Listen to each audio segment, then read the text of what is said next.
All right, you grasshoppers. Like, when we first got our buddy Pat Barr on the podcast here, it was dark and it's like he's sitting in the corner there. We could barely see him. Now he's Mr. Professional here. He's got the lighting and the whole bit. And good to have you there, bud. How you doing? Good. How about yourself?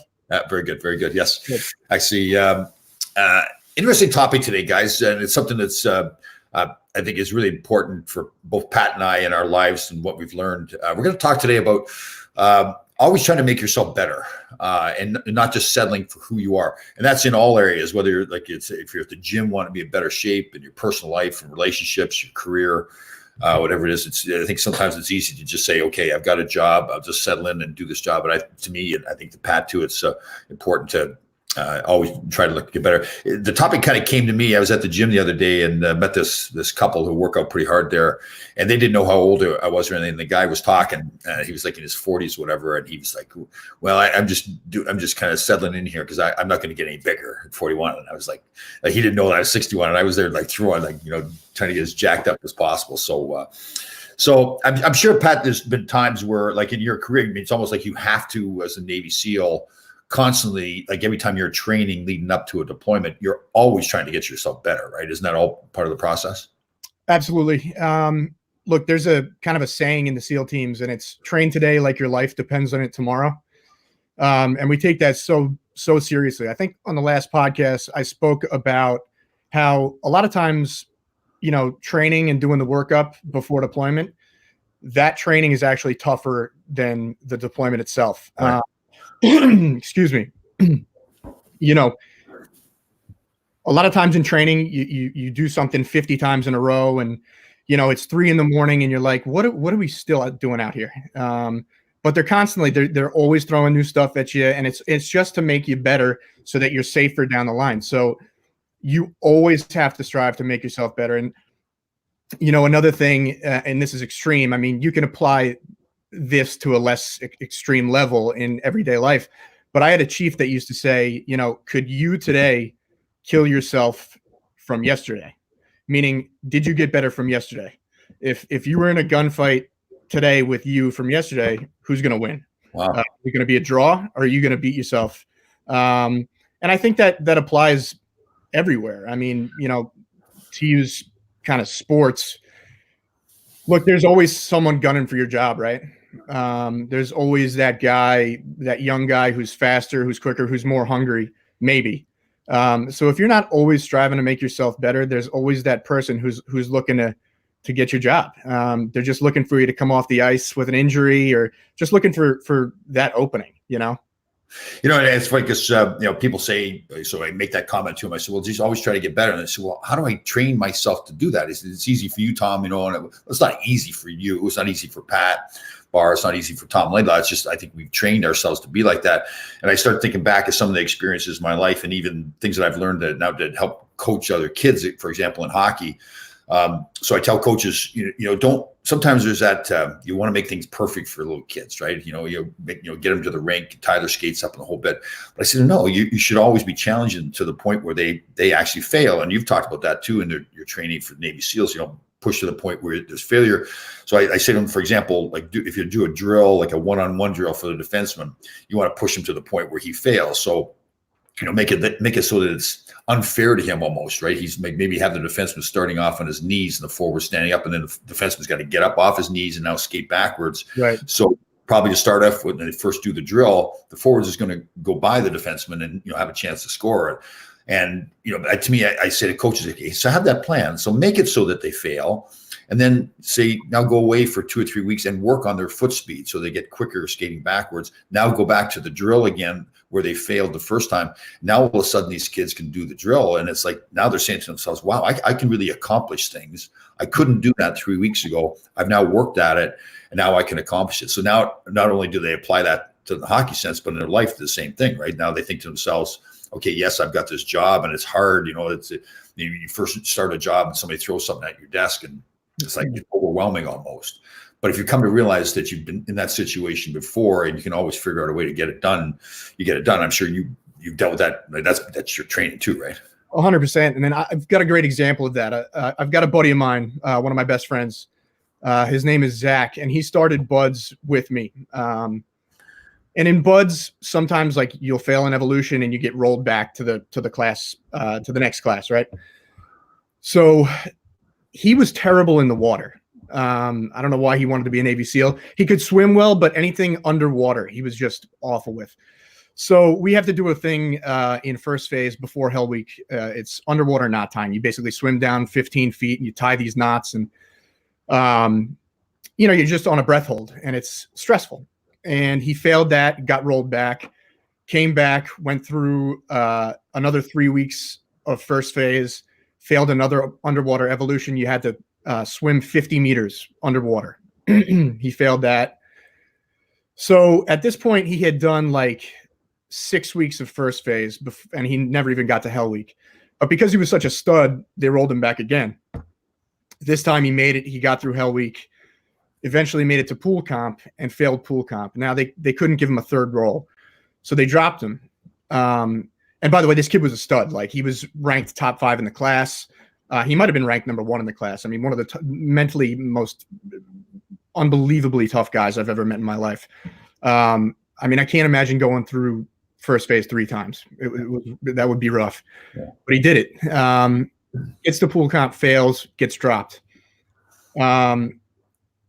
Somehow he was able to talk his way out of the Navy and immediately signed up with the Army and became a Green Beret and graduated as their honor man.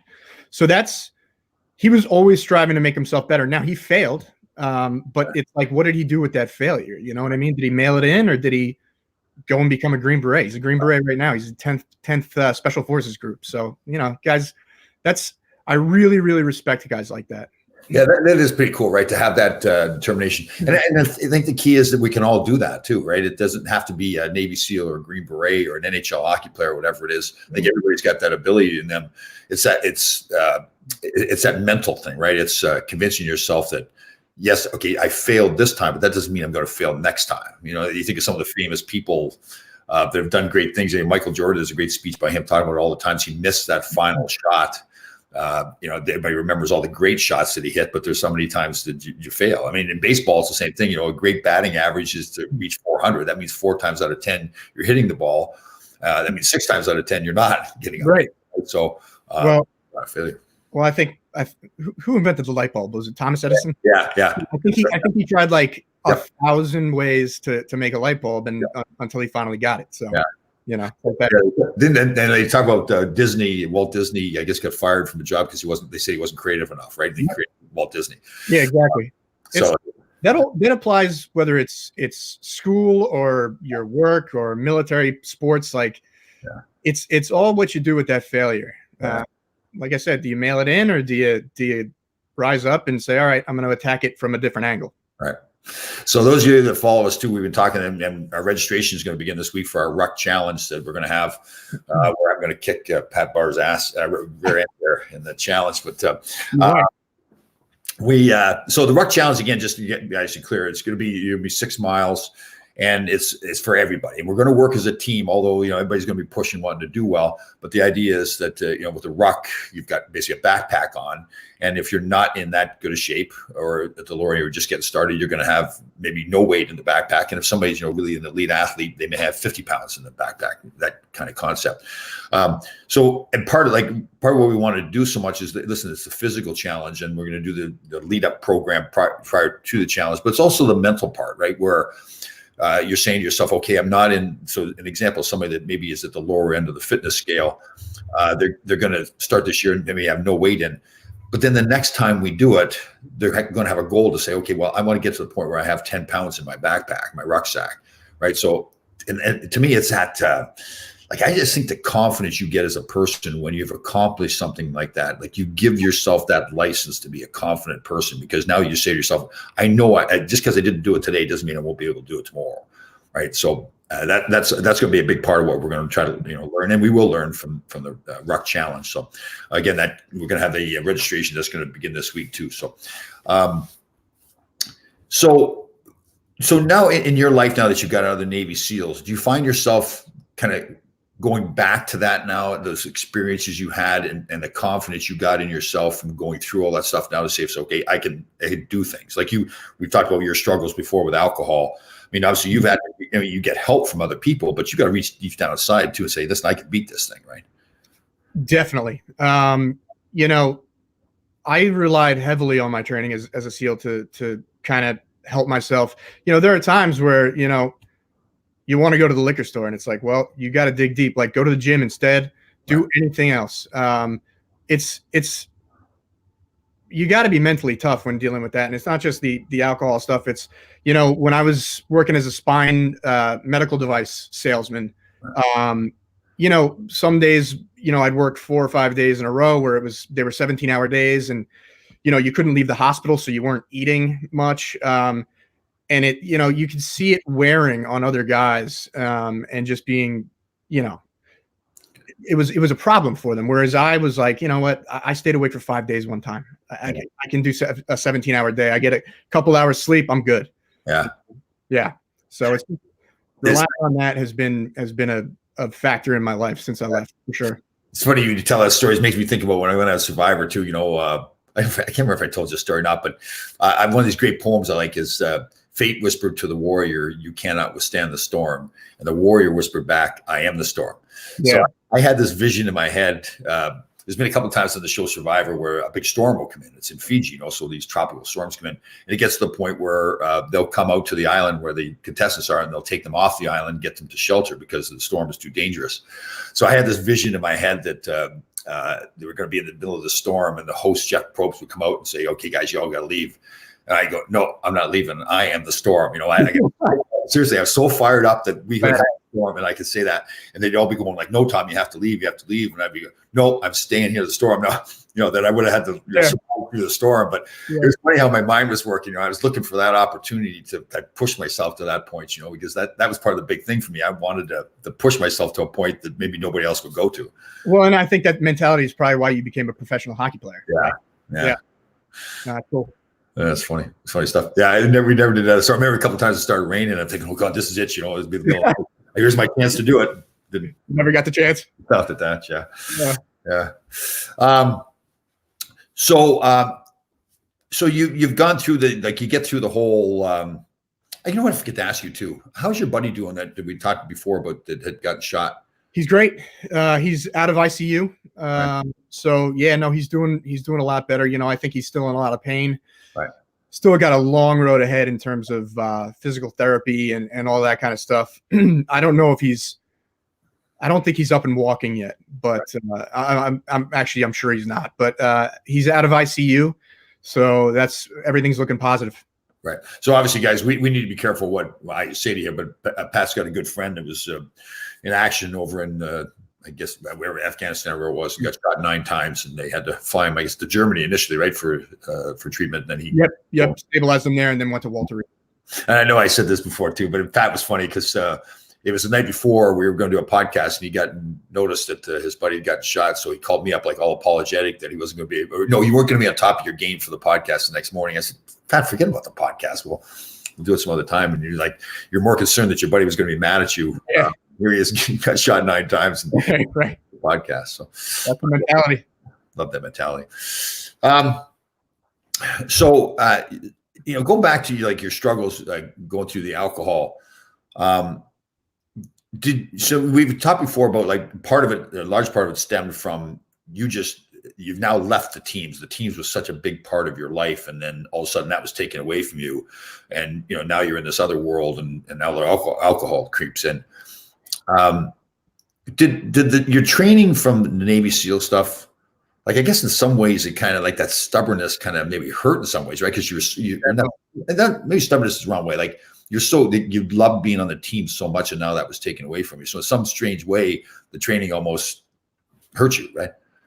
100%. In the beginning, it was always look, I've always been able to figure stuff out. I've always been able to get stuff done on my own, relying on myself. You know what I mean?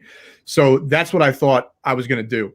And I would find myself, Friday night saying, okay, we'll drink this weekend, and then come Monday, we're quitting, and that's it. And I must have told myself that 100 times, not quite 100, but 50 times. Yeah.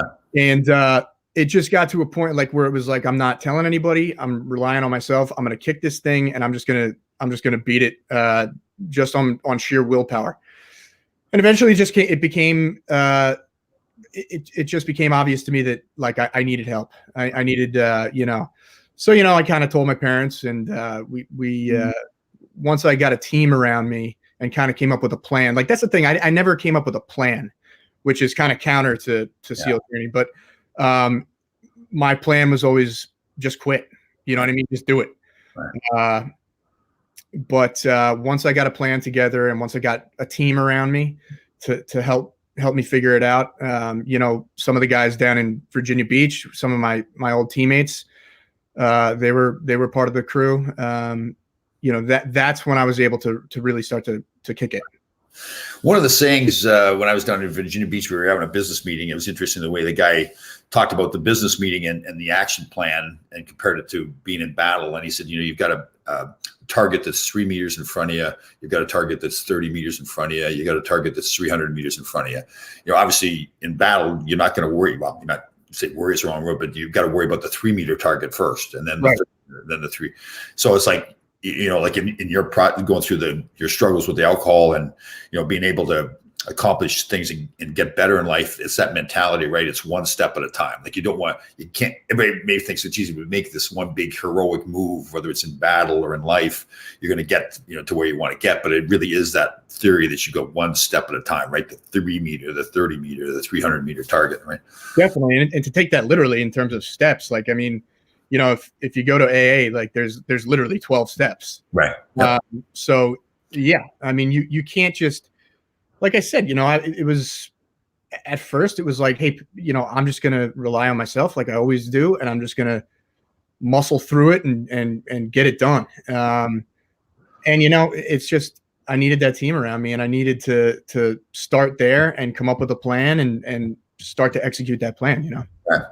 It is kind of strange, not strange, but listening to you talk about it too, because you're such a part of a team, that big part of your life. And then I guess you felt mentally strong enough that you could just deal with it yourself.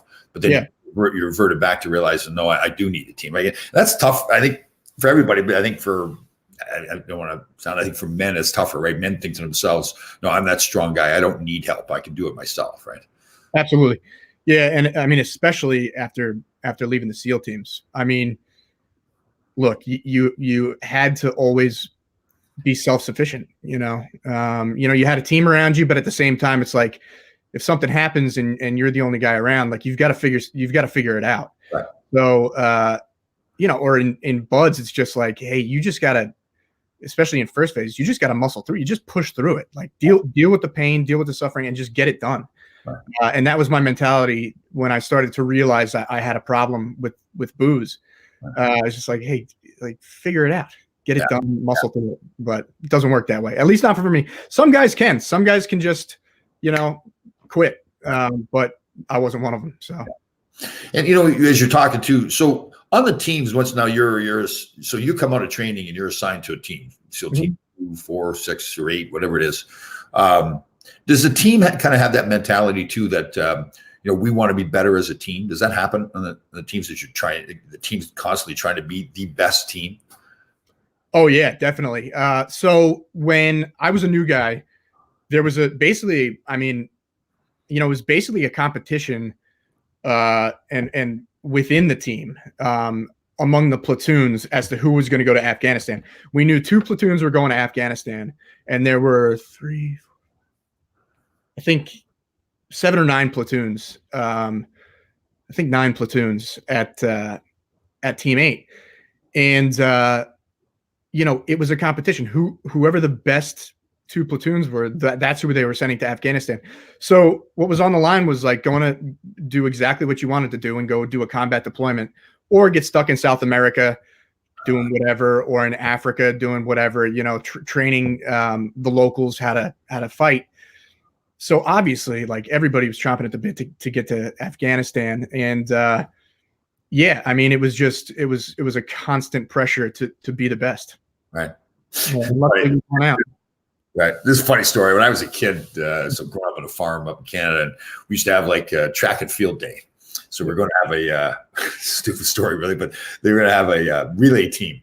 And so we would decide who was going to be on each team. So all my buddies and I, like, we thought we were the best athletes. We'd all like just have a race, like 10 guys a race. So the top 4 guys were going to be on the relay team. Mm-hmm.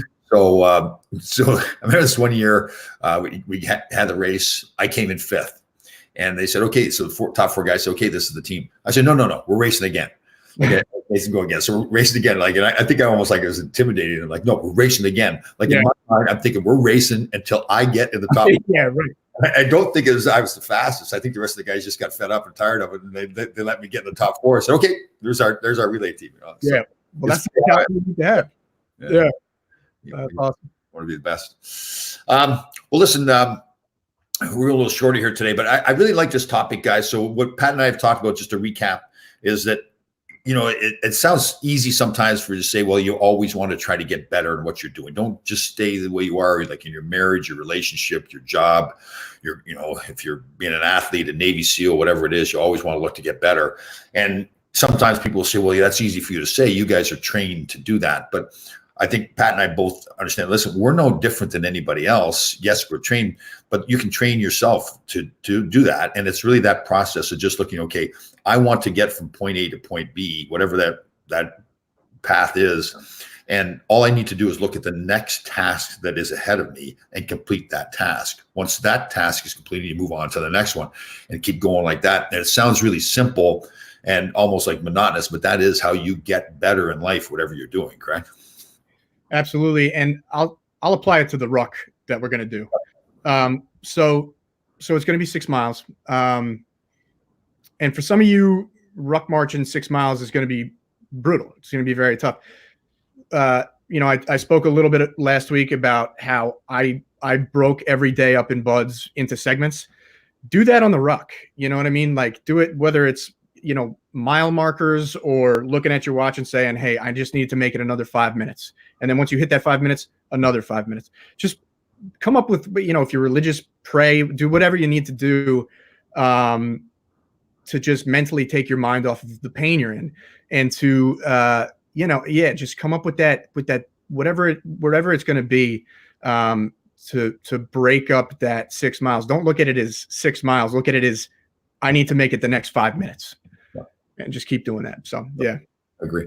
All right. Listen, great talk, guys. Again, we didn't go as long today as we have other days. Maybe that's good for you guys. You don't have to listen to us talk as much. But this is a topic that's really important. I mean, it's fine. Like, geez, I think as I've gotten older, I've become more aware of that. And I think, like, again, we've been lucky, Pat and I, to be in the careers that we're in, that we were constantly being pushed to get better and better. But I think it's something that has now stuck with us in life after, Pat with his struggles, getting through things, me as I've gotten older here, like with my conditioning and my discipline and all that kinds of stuff. So always try to make yourself better. And again, anybody can do it. You don't have to have some special skill. It really is as simple as just saying, okay, I need to do the next task in front of me. And if you complete that task, it's every day. It's like it's getting up and making your bed. It's getting to work on time, whatever you have to do. So, all right, guys, great talk. There he is, the one and only, the IT tech guru now, Patrick Barr there. He's got all the lights and everything. He's a professional podcaster. So, all right, guys, we'll talk to you soon. See you, Tom.